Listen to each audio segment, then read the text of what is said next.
మార్పుల గురించి రాజ్యాంగాన్ని మార్చే విధానం గురించి వారిని అపాయింట్ చేసి 2002లో 10 మందితో కూడుకున్న జడ్జిలందరూ కలిసి నివేదిక ఇచ్చారు. అది ఇప్పుడు కనిపించడం లేదు.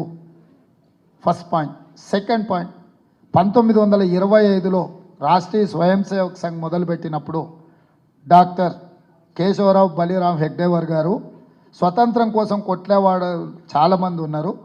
హిందువుల యొక్క హక్కుల కోసం, హిందూ సమాజం కోసం పనిచేసే వాళ్ళు లేరు. అందుకోసమే నేను ఆర్ఎస్ఎస్ను ప్రారంభిస్తున్నా.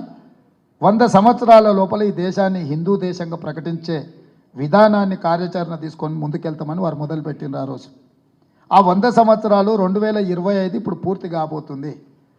వారి తర్వాత బాధ్యతలు తీసుకున్న గోల్వాల్కర్ గారు రాసిన రచనలు మీరు అందరు చదివినారు. బంచ్ ఆఫ్ థాట్స్ కాకపోతే ఇతర విషయాలు. వారు రిజర్వేషన్లను వ్యతిరేకిస్తూ స్పష్టమైన విధానాన్ని మాట్లాడినరు, రాసిండ్రు. ఈరోజు అన్ని రాజకీయ పార్టీలు అవి మదర్ ఆర్గనైజేషన్స్, వాటికి ఫ్రంటల్. ఇప్పుడు కాంగ్రెస్ పార్టీ ఉందనుకోండి, ఐఎన్సీ ఈజ్ మదర్ ఆర్గనైజేషన్. మాకు యూత్ కాంగ్రెస్ కావచ్చు, ఎన్ఎస్యుఐ కావచ్చు, మహిళా కాంగ్రెస్ కావచ్చు, ఐఎన్టీయూసీ కావచ్చు, ఇవన్నీ మా ఫ్రంటల్స్.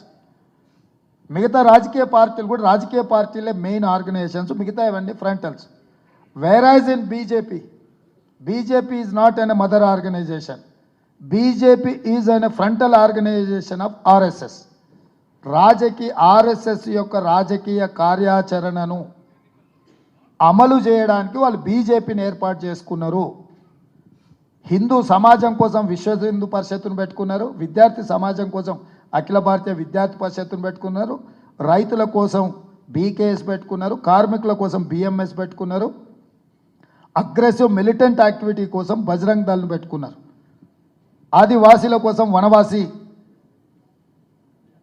కళ్యాణ్ పరిషత్ అని పెట్టుకున్నారు. అంటే ఆర్ఎస్ఎస్ యొక్క ఎజెండాను అమలు చేయడానికి ఆర్ఎస్ఎస్ ఎన్నో ఫ్రంటల్ ఆర్గనైజేషన్స్ పెట్టుకున్నది. అందులో political frontal organisation is BJP. 3 తలాక్, 370 article, citizen amendment act, uniform civil code, వీటన్నిటిని కూడా ఆర్ఎస్ఎస్ ఎజెండాలో ఉన్న వాటిని పూర్తి చేసిండ్రు. ఇప్పుడు మిగిలిన రెండు. ఒకటి రాజ్యాంగాన్ని మార్చడము, 2 రిజర్వేషన్లు రద్దు చేయడం. ఈ రెండింటిని అమలు చేయడానికి 2/3 మెజారిటీ కోసం ఇస్ బార్ 400 పార్ అనే స్లోగన్ తీసుకొని 400 సీట్లు వస్తే 2/3 మెజారిటీతోని సభలో పాస్ చేసి మోర్ దాన్ 50% రాష్ట్రాలలో ప్రభుత్వాలు ఆమోదిస్తే ఆ బిల్ పాస్ అవుతుంది.